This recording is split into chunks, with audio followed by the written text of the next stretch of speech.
looking at girls who were held as slaves in America, not for a week or a month, but for years.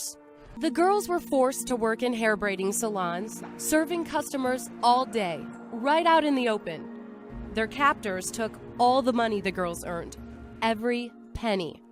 I think it's hard for some people to believe that in the year 2010 we have people who will actually put people in slavery. It's the most fundamental and intolerable violation of human rights. ആധുനിക അമേരിക്കയിലെ അടിമവേലയെ സംബന്ധിക്കുന്നതാണ് ഇപ്പോൾ കണ്ട clip. ഇനി കേരളത്തിൽ സമീപകാലത്ത് അടിമവേലയ്ക്കെതിരെ നടത്തിയ മൂന്നാറിലെ പെമ്പിള്ളയെ ഒരുമൈ സമരത്തിലെ ഒരു ദൃശ്യം കാണാം. ഒരേ പാക്കറ്റില് ഞങ്ങളുടെ തൊഴിലാളിയുടെ രക്തമാണത്. ആ തേയില ആരും മേടിച്ച് കുടിക്കരുത്. എല്ലാരും ഞങ്ങളെ വഞ്ചിക്കുകയാണ്.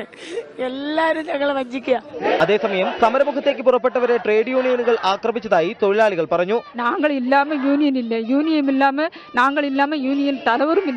ഈ രണ്ട് സംഭവങ്ങളിലും നിന്ന് മനസ്സിലാവുന്നത് ലോകത്തിലാകമാനം ഇപ്പോഴും അടിമവേല ചെയ്യിക്കുന്നുണ്ടെന്നാണ്. എഞ്ചിനീയറിംഗ് പഠിപ്പ് കഴിഞ്ഞിറങ്ങുന്ന നമ്മുടെ യുവതി യുവാക്കൾ വിവര സാങ്കേതിക മേഖലയിലെ പല കമ്പനികളിലും 10 മുതൽ 14 മണിക്കൂർ വരെ നീണ്ടു നിൽക്കുന്ന അടിമവേലയിൽ ഏർപ്പെട്ടിരിക്കുന്നതായി കാണാം. ഇതിനും പുറമെ ആധുനികമായ മിക്ക തൊഴിൽശാലകളിലും അപ്രന്റീസ് എന്ന ഗണത്തിൽപ്പെടുത്തി ജോലിയിൽ സ്ഥിരപ്പെടുത്താതെ വളരെയധികം ചെറുപ്പക്കാർ ഒരക്ഷരം ഉരിയാടാനാവാതെ അടിമവേല ചെയ്യുന്നു. ഭാരതത്തിലെ ആകമാനം ജനം പൂർണ്ണമായി തെറ്റിദ്ധരിച്ചിരിക്കുന്ന ഒരു വിഷയമാണ് ഇനി ഇവിടെ അവതരിപ്പിക്കുന്നത്. ഇന്ത്യയിലെ എല്ലാ രാഷ്ട്രീയ പാർട്ടികളുടെയും വളർച്ചയിൽ, പ്രത്യേകിച്ച് ഇടതുപക്ഷത്തിന്റെയും ദ്രാവിഡ പാർട്ടികളുടെയും ദളിത് പാർട്ടികളുടെയും വളർച്ചയിൽ ഈ തെറ്റിദ്ധാരണ സഹായകമായ പങ്കുവഹിച്ചിട്ടുണ്ട്. വർണ്ണ വ്യവസ്ഥ ഏറ്റവും മനുഷ്യത്വരഹിതമായ ഒരു സാമൂഹ്യ വ്യവസ്ഥയായിട്ടാണ് തെറ്റിദ്ധരിക്കപ്പെട്ടിരിക്കുന്നത്. ചരിത്രപരമായി സാമൂഹ്യ വിവേചനങ്ങളുടെയും അടിച്ചമർത്തലിന്റെയും അടിമപ്പണിയുടെയും അടിസ്ഥാന കാരണമായി വർണ്ണവ്യവസ്ഥ നിരന്തരം ചിത്രീകരിക്കപ്പെട്ടു വരുന്നു. പൊതുജനധാരണ ഈ വിധത്തിൽ രൂപപ്പെടുത്തുന്നതിന് മുഖ്യമായി പ്രവർത്തിച്ചത് മേൽപ്പറഞ്ഞ രാഷ്ട്രീയ പാർട്ടികളുടെ വക്താക്കളും അവരുടെ എഴുത്തുകാരും ബുദ്ധിജീവികളുമാണ്. ചരിത്രത്തെയും മതത്തെയും ജാതിയെയും ദളിതരെയും സംബന്ധിക്കുന്ന ഏതു വിഷയം ചർച്ചയ്ക്കെടുത്താലും ഇക്കൂട്ടർ വർണ്ണവ്യവസ്ഥയെ പ്രതികൂലമായി വിമർശന വിധേയമാക്കുന്നത് കാണാം. തുടർന്ന് വീഡിയോ ക്ലിപ്പുകൾ കാണുക. ദർശന സ്വഭാവമുള്ള ഗുരുവിന്റെ മഹാമന്ത്രങ്ങളെ പോലും ചിലർ ലളിതവൽക്കരിച്ച് വ്യാഖ്യാനിക്കുകയാണ്. ആ മഹാമന്ത്രങ്ങളെ ചാതുർവർണ്ണയത്തിന്റെ കെട്ട രീതികളോട് കൂട്ടിക്കെട്ടാൻ ശ്രമിക്കുകയാണ്.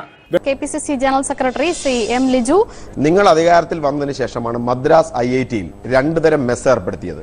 ഒരു ഭാഗത്ത് മാംസഭക്ഷണം കഴിക്കുന്ന വിദ്യാർത്ഥികൾക്ക് വേണ്ടിയുള്ള മെസ്സ്, മറ്റൊന്ന് വെജിറ്റേറിയൻ മെസ്സ്. എന്ന് പറഞ്ഞാൽ നിങ്ങളുടെ ആ പഴയ തരത്തിലുള്ള വർണ്ണാശ്രമ വ്യവസ്ഥയൊക്കെ മനസ്സിൽ വെച്ചുകൊണ്ട് മാംസഭക്ഷണം കഴിക്കുന്നവർ മോശക്കാരാണ്, അവരിൽ നിന്ന് അകന്നു നിൽക്കേണ്ടവരാണ് എന്ന കാഴ്ചപ്പാട് സൃഷ്ടിച്ചുകൊണ്ട് മദ്രാസ് IITയിൽ ഇത്തരത്തിൽ ഒരു 2 തരം മെസ്സ് സൃഷ്ടിച്ച നിങ്ങളല്ലേ?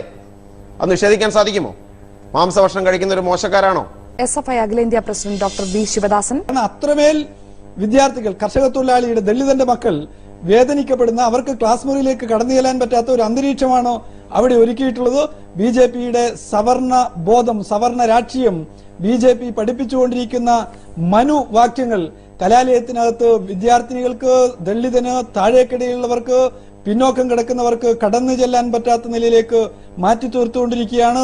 എഴുത്തുകാരനും അധ്യാപകനുമായ ഡോക്ടർ MB മനോജ്. നമ്മൾ മനസ്സിലാക്കുന്നത് ചരിത്രത്തിൽ, ഇന്ത്യയുടെ ചരിത്രത്തിൽ എക്കാലവും ദളിത് വിഭാഗങ്ങളെയും പിന്നോക്ക വിഭാഗങ്ങളെയും വർണ്ണവ്യവസ്ഥയുടെ ഭാഗമായി തല്ലിച്ചതച്ച് ചരിത്രത്തിൽ നിന്നും പുറത്താക്കി ഈ നിർത്തിയിരുന്ന ജനസമൂഹങ്ങൾ ഒരുപക്ഷെ വീണ്ടും ഈ പണ്ഡിതന്മാരുടെ ഇടങ്ങളിലേക്ക് മടങ്ങി വരും.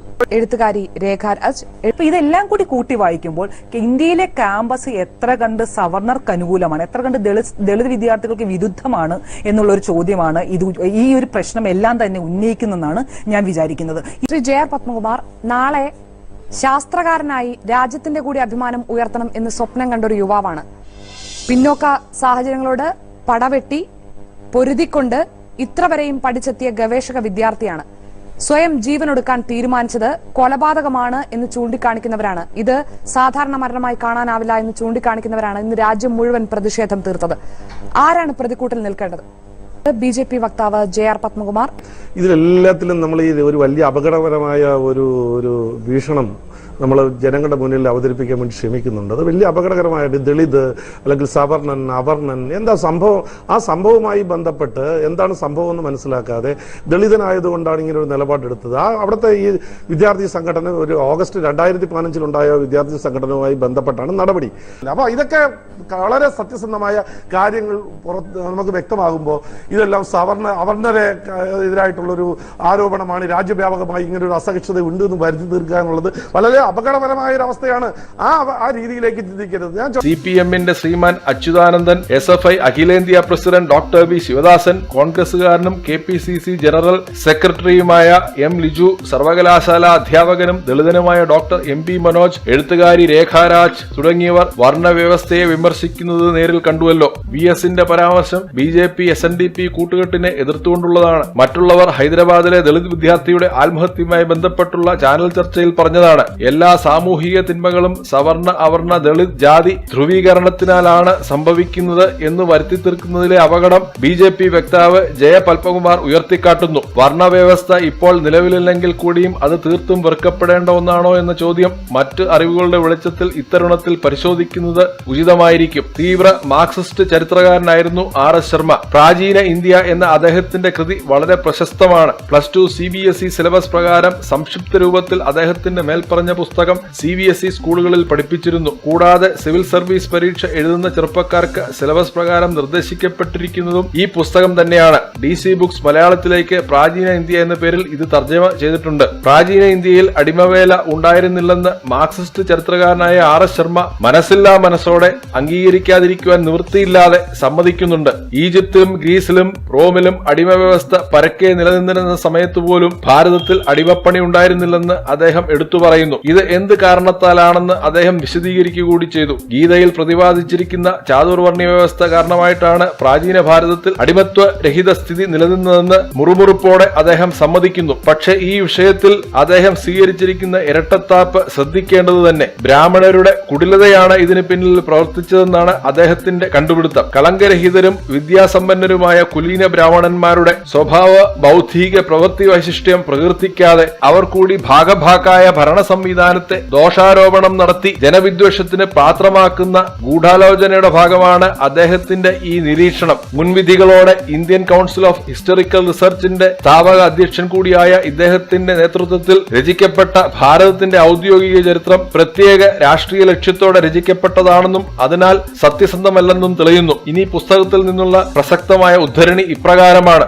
The need to carry out their respective functions was so strongly ingrained in the minds of the various classes that ordinarily they would never think of deviating from their dharma. The Bhagavad Gita taught that people should lay down their lives in defense of their own dharma rather than adopt the dharma of others, which would prove dangerous. The lower orders worked hard in the firm belief that they would deserve a better life in the next world or birth. This belief lessened the intensity and frequency of tensions and conflicts between those who actually produced and those who lived off these producers as princes, priests, officials, soldiers and big merchants. Hence the necessity to coerce the lower orders was not very strong in ancient India. What was done by slaves and other producing sections in Greece and Rome under the threat of the ruler's whip was done by the Vaishyas and Shudras out of a conviction formed through Brahminical indoctrination and the Varna system. Page 308 from the book India's Ancient Past, written by RS Sharma and published by Oxford India Paperbacks. വർണ്ണവ്യവസ്ഥ തിരിച്ചു വന്നാൽ Marxist പാർട്ടിയുടെയും ദളിത് പാർട്ടികളുടെയും നിലപാട് തറ തന്നെ ചോദ്യചിഹ്നങ്ങളാകും. അവരുടെ നിലനിൽപ്പ് തന്നെ ഇല്ലാതാകും. ചൂഷകരെയും ചൂഷിതരെയും ചൂണ്ടിക്കാണിക്കാനില്ലാതെ ഇവരുടെ പ്രസ്ഥാനങ്ങൾ അടച്ചുപൂട്ടേണ്ടി വരും. അതിനാൽ ഭയത്തിനാൽ ഉടലെടുത്ത വർണ്ണവ്യവസ്ഥയോടുള്ള വിരോധം ഇക്കൂട്ടർ തുടരുക തന്നെ ചെയ്യും. ഏതെല്ലാം തരത്തിലുള്ള ആക്ഷേപശരങ്ങൾ തൊടുത്താലും ഇന്നത്തെ കുത്തഴിഞ്ഞ സാമൂഹ്യ നീതിന്യായ വ്യവസ്ഥയേക്കാൾ മികച്ചതാണ് വർണ്ണവ്യവസ്ഥയെന്ന് ആലോചനയിൽ തെളിയും.